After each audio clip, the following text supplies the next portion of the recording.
This news update is brought to you by... So, I'm meeting Rico later. Gotta check in with the girls, but first, let me check my usage on the MyLime app.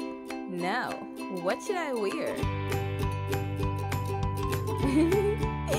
Hashtag sexy. He's here.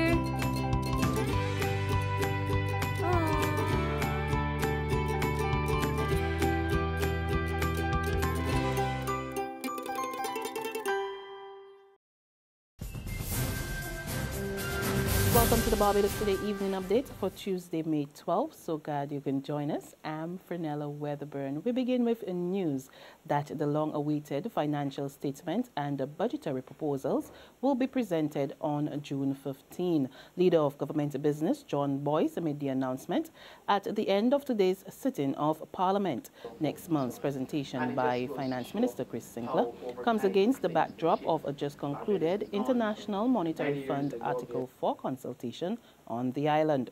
At the end of the process, the IMF called on the Frondell-Stewart administration to press ahead with needed economic reforms and to reduce its high public sector wage bill, which is said to be in the region of $1 billion Barbados dollars.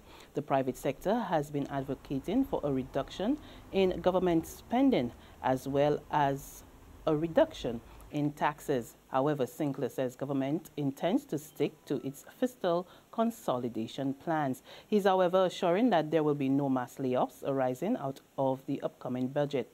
At the same time, he says government will be pressing ahead with its attrition plan, but Barbadians need not worry about footing the cost of public health care. It's a whole question of efficiencies and how you manage costs. How do you reduce, how do you deliver the highest possible care without having to spend inordinate or extraordinary amounts of resources to achieve it.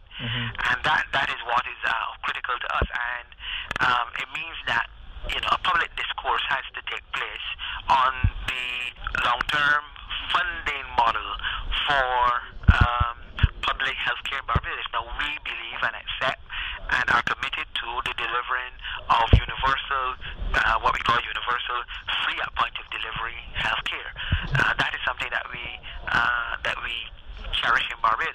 Meantime, Chairman of the Barbados Private Sector Association, Alex McDonnell, is fully supporting calls by the Barbados Employers Confederation for the introduction of a major capital works project to jumpstart the economy. But McDonnell tells Barbados Today this must be coupled with rapid development of the island's tourism plans as well as an ease in taxes.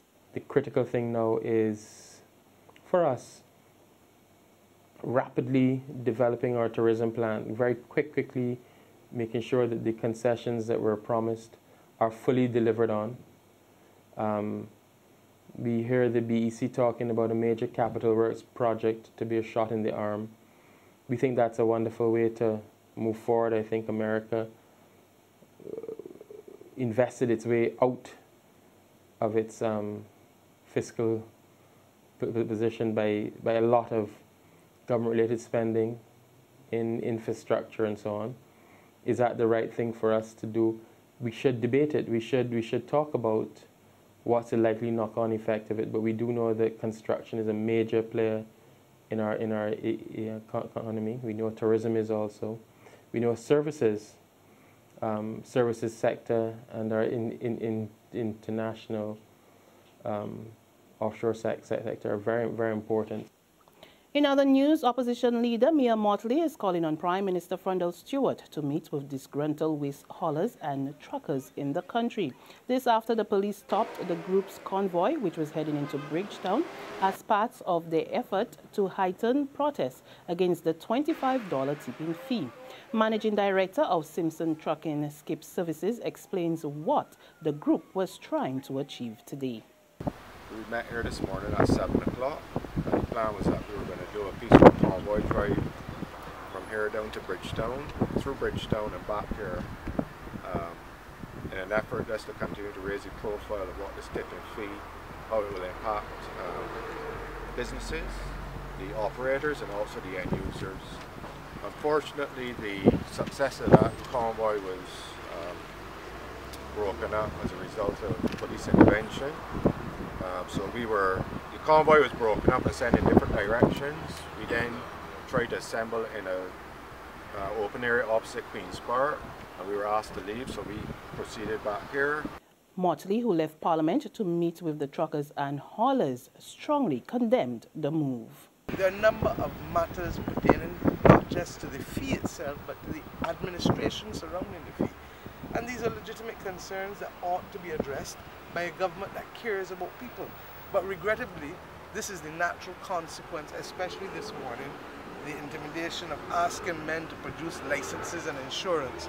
And the mere fact that they were unable to prosecute anybody for failure to have their traffic documents and road documents tells you that this was a collateral action taken that could only be meant to have an intimidating consequence upon the men who were involved here today. That is regrettable. Rather than meeting with the men, that if you want to stop their expression of their feelings, the best way to do it is to meet with them, not to ask them for insurance documents and licenses, not to tell them that they can't drive down the road. There's regional and international news after this short break. Farley Hill, Crane Beach, fried chicken at Pug's Bar. All parts of Barbadian life that some might know, but others don't. So join me, Katrina Marshall, as I go about town and across country, peeking into tucked away districts and liming with the people who bring them to life. About town and across country, coming soon to Barbados Today, news you can trust.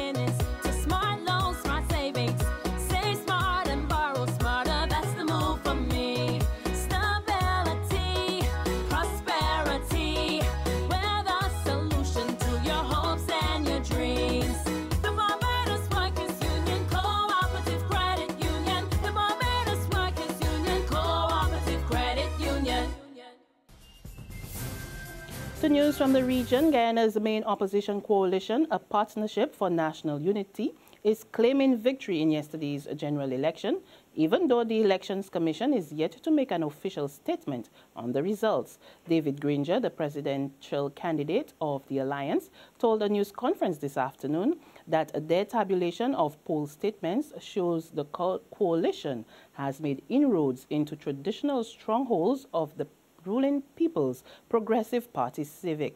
It is expected that the commission will announce the results later tonight. An update now on today's deadly earthquake in Nepal, the second in just 2 weeks. The 7.3 earthquake, which struck in eastern Nepal, killed at least 48 people and injured 1,000 more. Rescue helicopters were sent to districts east of Kathmandu, believed to be the worst hit.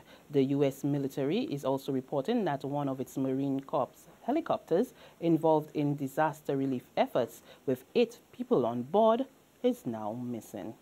And that's our evening updates, but we'll be back again first thing tomorrow morning. Until then, remember to log on to www.barbadostoday.bb, subscribe to our e-paper, our email updates, and like us on Facebook. You can also catch us on Izumi Media, that's in a bus terminal or screenplay, at supermarkets and gas stations near you. We're also on Channel 101 on 9TV and Mix 96.9 FM. I'm Fernella Wedderburn. Have a fantastic evening. This news update is brought to you by... So, I'm meeting Rico later. Gotta check in with the girls, but first, let me check my usage on the MyLime app. Now, what should I wear?